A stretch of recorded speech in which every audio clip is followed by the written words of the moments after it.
Saludos amigos. El contexto bíblico.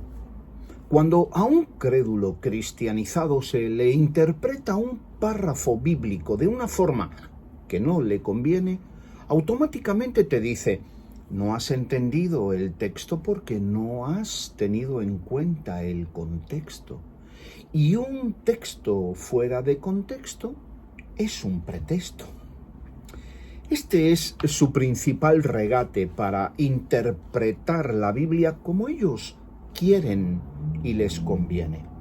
Esta estratagema la compaginan con aquel otro quiebro más infantil y necio que dice: no entiendes la Biblia porque no tienes el Espíritu Santo. Entre estas dos conejiles madrigueras andan siempre escondiéndose los conejillos cristianizados. Hoy, si me lo permitís, pretendo darles caza, y para ello os invito a analizar este asunto del contexto bíblico un poco más en detalle. No cabe la menor duda, amigos del alma, que aplicar el contexto es necesario para lograr una comprensión verídica y real de todo lo que nos rodea, aún de nosotros mismos inclusive. Pero donde el contexto adquiere una importancia mayor debido a la precariedad propia de la comunicación es en lo escrito. La consideración del contexto en la escritura es lo que nos permitirá entender fielmente la intención del autor. Por ejemplo, si leemos en un artículo: a Juan no le gustan los negros, y nos quedamos ahí, seguramente tildaríamos a Juan de racista repugnante. Pero si seguimos leyendo más adelante, encontraremos que a Juan le gustan las mujeres negras. Entonces, ya Juan no puede ser un racista. Pero si proseguimos con nuestra lectura, nos daremos cuenta que Juan vive en Guinea Ecuatorial y él es de raza negra. Por lo tanto, leído el texto con su contexto incluido, nos declarará sin discusión o error que a Juan no le gustan los negros, sino que le atraen las mujeres de su propia raza negra. Es decir, Juan no es homosexual. Una información totalmente distinta de la que percibimos al principio de la lectura. Así, se podría decir que el texto es el detalle y el contexto la foto completa. En esta consideración debe quedar claro como el cristal de Bohemia que en la aplicación del contexto literario es imprescindible que el contexto forme parte del significado común del texto. De esta forma, texto y contexto se relacionan y aclaran mutuamente, lográndose la finalidad de una interpretación precisa de lo que el autor quiso comunicar.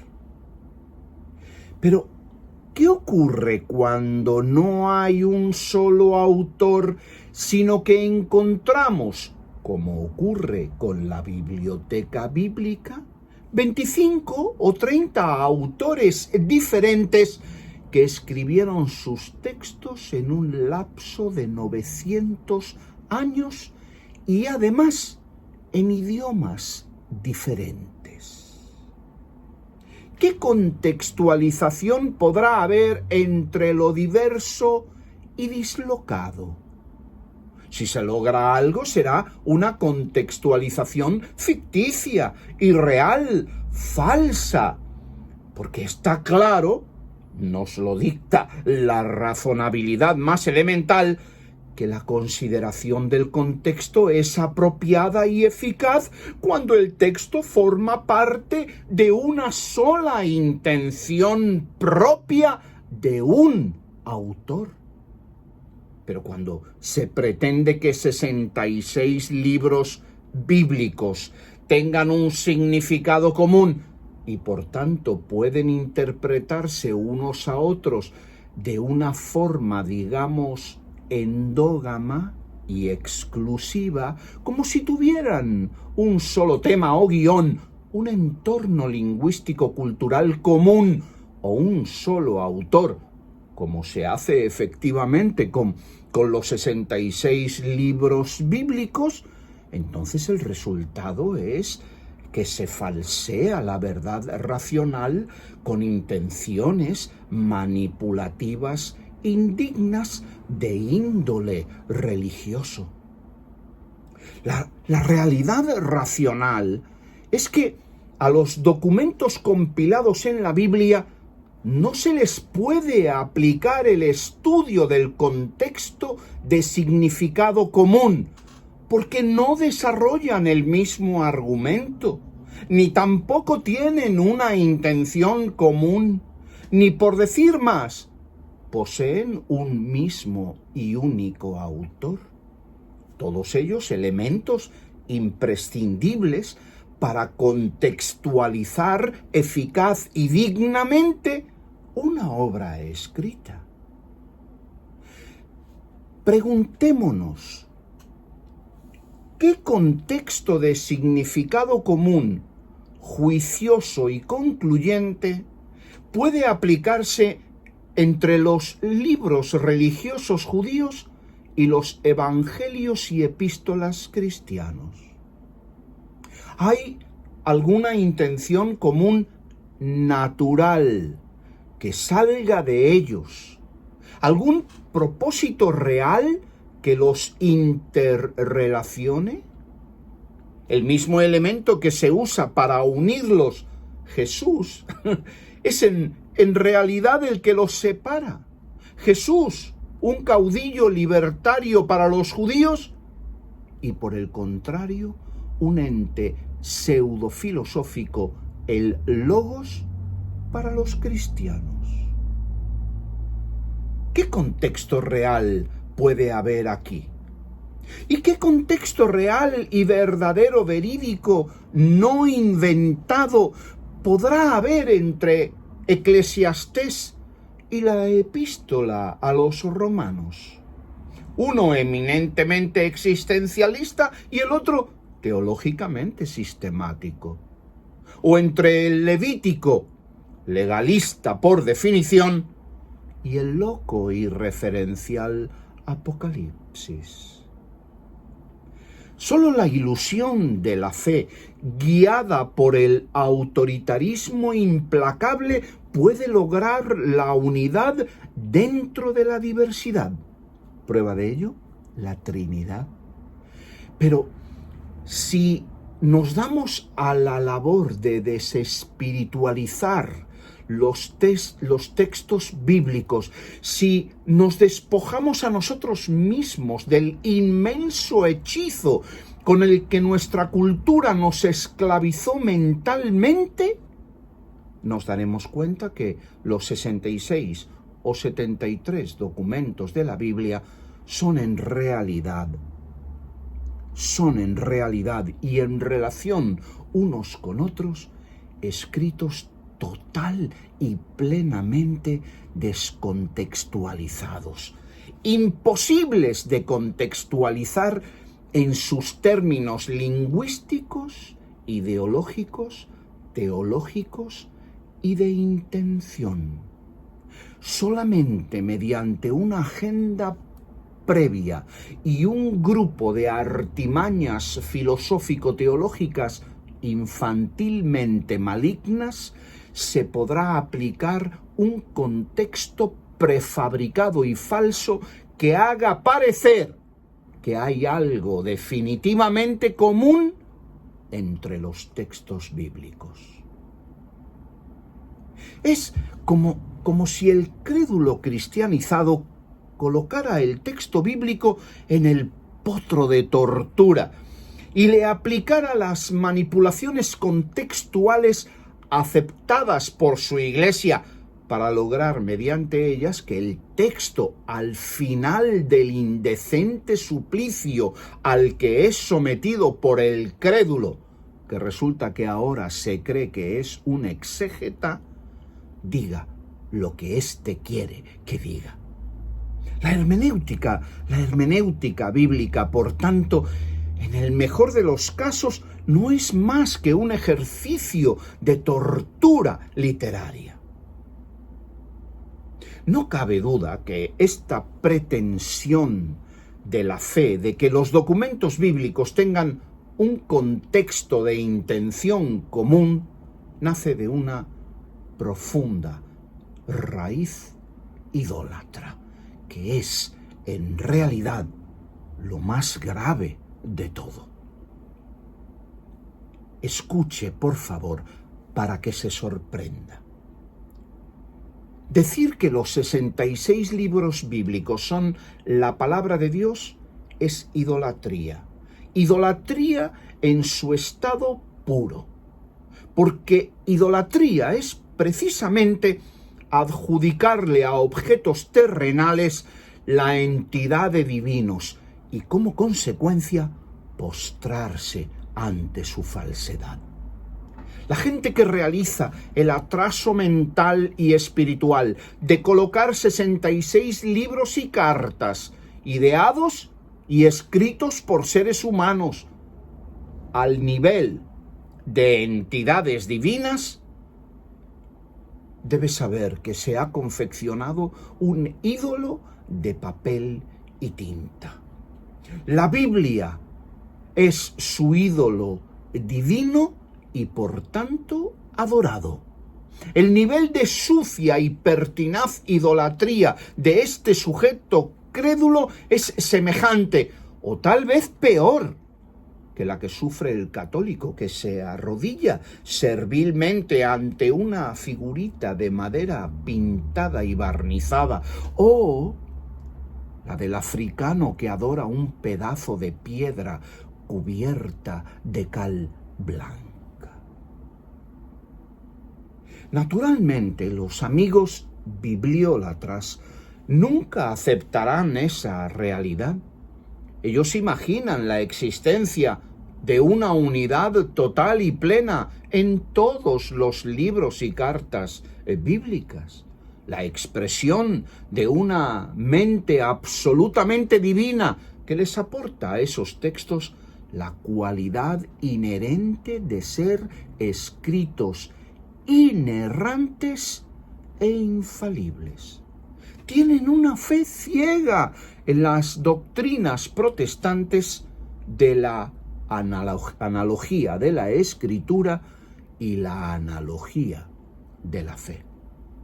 Dos suposiciones teológicas que engañan al crédulo haciéndole creer que los 66 libros bíblicos tienen un sentido común que se correlaciona y por tanto son conceptualizaciones entre sí, ya que han sido formados, escritos y compilados, según se alega, por una sola mente divina.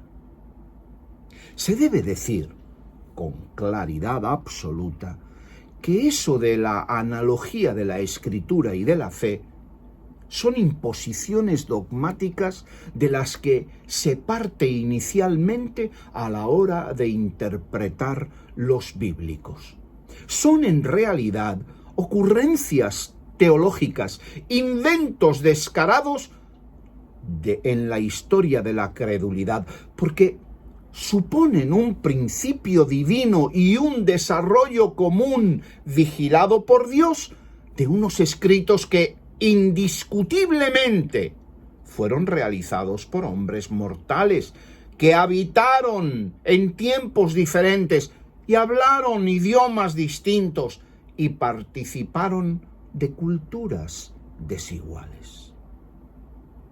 La realidad, respaldada por la arqueología, el estudio documental e histórico, no supeditado a la fe, es que los escritos sagrados judíos se originaron en el siglo VII antes de nuestra era, en época de Josías, rey de Judá, y los cristianos fueron realizados entre finales del siglo I y mediados del siglo II de nuestra era, y finalmente compendiados en un canon en el año 397 bajo el obispado romano de Dámaso I.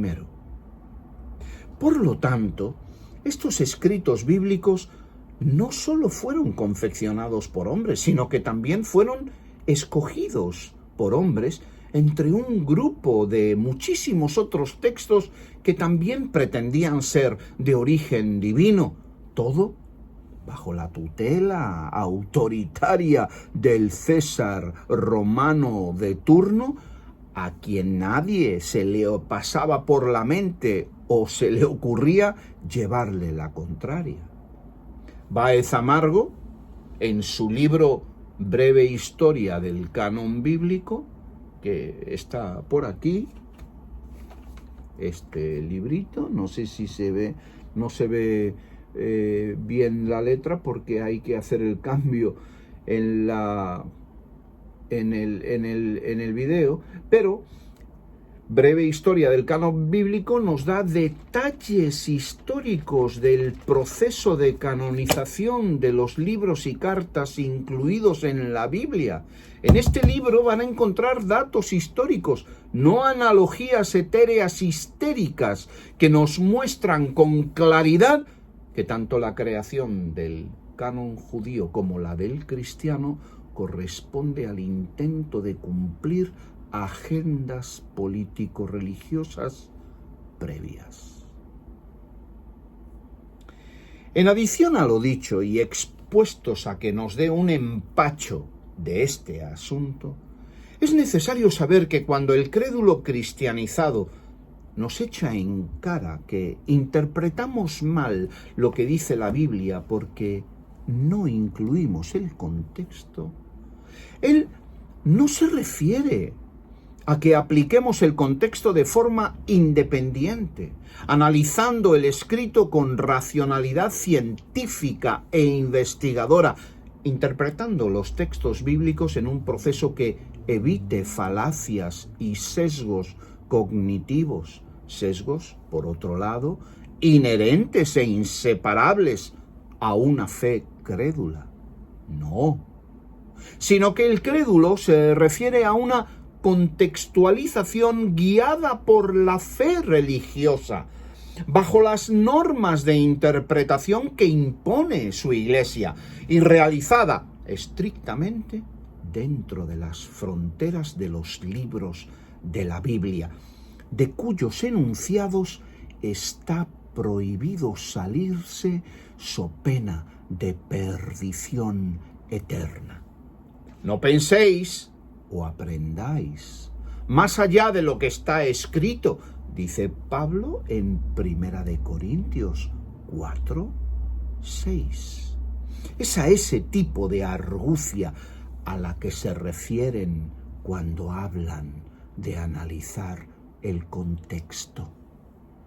Por lo tanto, y esto es lo verdaderamente interesante, los crédulos no estudian el contexto para certificar o no que la Biblia es la palabra divina, sino que acuden al contexto que se han fabricado como una herramienta para confirmar el dogma previo que asegura que los escritos bíblicos son de origen y confección divina. ¿Os dais cuenta de la manipulación? En realidad, este asunto del análisis del contexto bíblico no es más que una sucia estratagema, un descarado insulto a la inteligencia despierta, una excusa innoble en toda regla. Pero permitidme ahondar más en la pena de ellos para que nuestra alegría sea más profunda. Y cuando nos llamen malas personas, tengan total razón. Si queremos comprender bien lo que hay detrás de la aparente sana intención hermenéutica bíblica del crédulo cristianizado, deberemos entender que la autoridad a la que el acólito le ha rendido su inteligencia le exige, so pena de expulsión, un estudio textual limitado a la parcela ideológica de su credo, sin salirse un milímetro de la zona establecida por su autoridad teológica, y con el único fin de justificar las previas suposiciones dogmáticas en las que todos los de su tribu ideológica o iglesia están de acuerdo. A este pobre acólito sectario que dice que es libre en Cristo, le exigen que crea que el contexto de lo que se lee en los libros de la Biblia es común y exclusivo a todos ellos, porque la Biblia, le aseguran cándidamente, se interpreta a sí misma. Esta alegación de autointerpretación interna y exclusiva que aseguran que la Biblia posee, esconde en sí misma un truco maléfico, un engaño que nos revela que en realidad la Iglesia es un club sectario donde se practica la endogamia de las ideas, un proceso enfermizo por el cual la Biblia da a luz ocurrencias mongoloides supinas, como por ejemplo la divinidad de Jesús, la Trinidad, la transustanciación o la inspiración divina de los libros bíblicos, que les aporta una unidad total y por tanto son infalibles e inerrantes. Esta manía mental persecutoria de que los libros de la Biblia son de naturaleza divina y por tanto tienen en sí mismos el inaudito don, la plena capacidad de autointerpretarse de forma autosuficiente e infalible, les otorga, según se cree, un carácter extramundano y divinizado. Por eso, es precisamente por eso que aseguran que el contexto debe buscarse exclusivamente en la intimidad de la Biblia, dentro de ella, porque ella es el único libro en la historia de la humanidad que, al provenir directamente de la divinidad judía, como sin vergüenza se alega, es capaz de arrojarse luz sobre sí misma. Un grupo de libros que se autointerpreta. ¡Redios! Eso sí que es grande. ¿A quién se debe tan prodigioso invento? ¿Quiénes son los responsables de ese incordio mental que va de frente contra la inteligencia? Pues, queridos amigos, la Reforma del siglo XVI.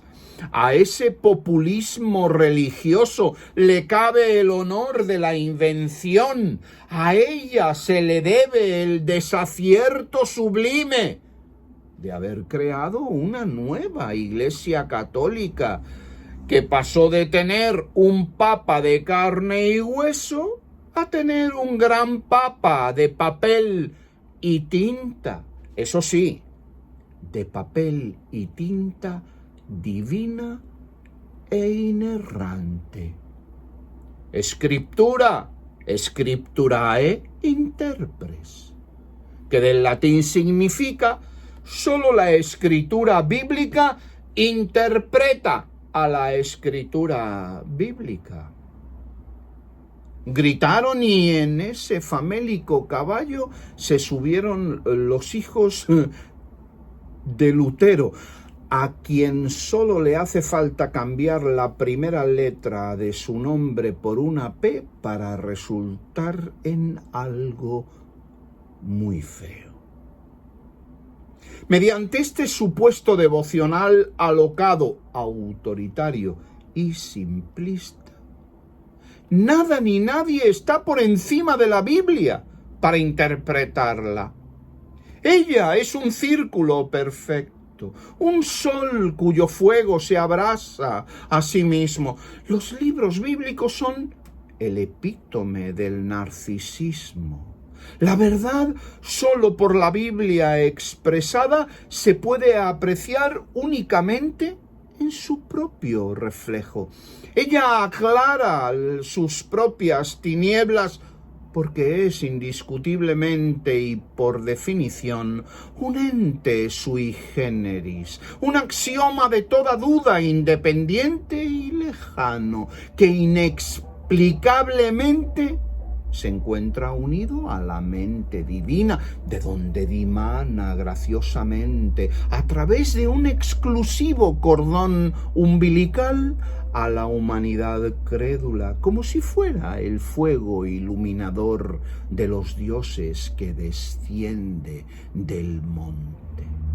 La Biblia sujeta entre las garras del Espíritu Santo un sinsentido agarrando otro. Es un libro extraterreno, irracional, mágico en su esencia y contenido, que posee la única capacidad santísima y misteriosísima de autointerpretarse. Mire usted, qué maravilla. Por eso, porque los 66 libros son mágico-divinos, es que solo ellos se lo guisan y se lo comen con total impunidad. Por eso es que el contexto debe ser realizado únicamente dentro de los dispares y diversos libros y cartas bíblicas, porque la magia bíblica es autosuficiente para hacer comprender lo que se quiere comprender. Por eso es que se machaca continuamente y con suma arrogancia y soberbia espiritual que la Biblia es perfecta, sin error alguno, completamente infalible. Y el que la predica y enseña, ojo a la magistral ocurrencia, no la interpreta en realidad, sino que solo es un vehículo de la interpretación que la Biblia hace de sí misma. Oh, maravilla de maravillas, aleluya. ¿Qué digo aleluya? Hostias, Pedrín, qué divina pirueta teológica y refulgente que no se ha visto ni en los mejores años del circo de los hermanos Tonetti. 66 libros y cartas iluminando a la comprensión humana mediante el ejercicio de no salirse de sí mismos y quedándose en sí mismos, comprenderse a sí mismos, usando la fe de gente con mente borreguil, a quienes este proceso paulatinamente embrutece más y más. ¡Qué floritura! ¡Qué tirabuzón teológico! ¡Qué sublime estupidez! La Biblia se autoexplica y se autocomprende sin intervención de nada ni de nadie. ¡Joder! ¡Qué magia tan divina! La idiotez es tan grande y profunda que es imposible no rendirse ante ella en sublime credulidad. ¡Oh, libro divino! Unidad plural, canal eximio y exclusivo de divina comunicación en la que solo existe ¿El transmisor? ¿Quién como tú? ¿Qué como tú? ¿Cómo como tú? ¿Qué poder el de los misterios misteriosos encerrados en una caja negra? La Biblia. Solo ellos nos dejan a todos con una cara de simple idiotez que ya ni se atreve a preguntar. Solo nos queda decir amén. ¿Qué digo amén? Dios, que nunca muere, y si muere, resucita. Esta elevación al Olimpo divino de los cansinos, bordes, mal escritos, mal arrejuntaos, torpemente traducidos y maliciosos libros y cartas bíblicas que algunos tienen por prodigios de la literatura, porque contienen hebraísmos, metonimias, sineciosis, epícrisis y tapeinosis, es un acto tan indigno y malvado que de seguro fue ideado por algunos saltimbanquis, siervos de Baphomet, aquel macho cabrío satánico quien encerrado en una estrella de 5 puntas escupe sangre, disolviéndola y coagulándola a voluntad. Es por eso que el ángel de la verdad se rompe la garganta gritando ferozmente: blasfemáis contra la pureza de lo verdadero al asegurar que 66 libros bastardos y mestizos tienen la pureza de lo que es divino. La divinidad digna ve vuestra Biblia y escupe la sangre amarilla de la bilis de su ira.